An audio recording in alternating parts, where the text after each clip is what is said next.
রাষ্ট্রবাদী শিক্ষক সংঘের উদ্যোগে আগরতলা বটতলা অফিস গৃহে এক সাংবাদিক সম্মেলনের আয়োজন করা হয়। সম্মেলনে বিভিন্ন সাংগঠনিক বিষয় এবং শিক্ষক ও কর্মচারীদের স্বার্থ সংশ্লিষ্ট একাধিক বিষয় নিয়ে বক্তব্য তুলে ধরেন সংগঠনের নেতৃবৃন্দ। সাংবাদিক সম্মেলনে উপস্থিত ছিলেন রাষ্ট্রবাদী শিক্ষক সংঘের সাধারণ সম্পাদক নির্মল মিত্র, সভাপতি শ্যামল সাহা, রাষ্ট্রবাদী কর্মচারী সংঘের সভাপতি দীপেন ভৌমিক, সাধারণ সম্পাদক সঞ্জয় সূত্রধর সহ অন্যান্য সদস্যরা। সংগঠনের পক্ষ থেকে শিক্ষক ও কর্মচারীদের বিভিন্ন দাবি দাওয়া, সাংগঠনিক কার্যক্রম এবং ভবিষ্যৎ কর্মসূচি সম্পর্কে বিস্তারিত তুলে ধরা হয়। পাশাপাশি সংশ্লিষ্ট বিষয়গুলিতে সরকারের দৃষ্টি আকর্ষণ করে দ্রুত প্রয়োজনীয় পদক্ষেপ গ্রহণের আহ্বান জানান নেতৃবৃন্দ।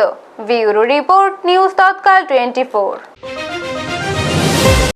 29 জুলাই 2011 সালের পূর্বে এবং ত্রিপুরার বিশেষ পরিস্থিতি বিবেচনায় 2012 সাল পর্যন্ত নিয়োগপ্রাপ্ত শিক্ষকদের ট্যাগ থেকে স্থায়ী এককালীন অব্যাহতি প্রদান করতে হবে।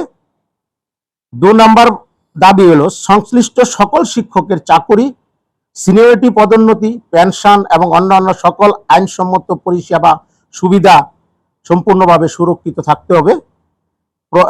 আসন্ন সংসদের বর্ষাকালীন অধিবেশনে আইন নীতিগত সংশোধন অথবা অধ্যাদেশ অর্ডিন্যান্স জারি করে শিক্ষকদের পরিষেবা অধিকার সুরক্ষিত করতে হবে।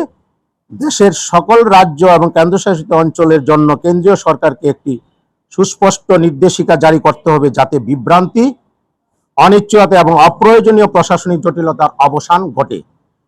এই ক্ষেত্রে রাষ্ট্রবাদী শিক্ষক সংঘ আশা প্রকাশ করছে যে মাননীয় রাজ্যের মুখ্যমন্ত্রী প্রফেসর ডক্টর মানিক সাহাজির মাধ্যমে মাননীয় কেন্দ্রীয় শিক্ষামন্ত্রী বিষয়টির আইনগত, সাংবিধানিক, মানবিক এবং শিক্ষা ব্যবস্থার দীর্ঘমেয়াদী স্বার্থ বিবেচনা করে দ্রুত ইতিবাচক পদক্ষেপ গ্রহণ করবেন এবং বহু বছর ধরে নিষ্ঠার সঙ্গে দেশের শিক্ষা ব্যবস্থায় অবদান রাখা শিক্ষকদের ন্যায্য অধিকার, মর্যাদা এবং চাকুরির নিরাপত্তা নিশ্চিত করবেন।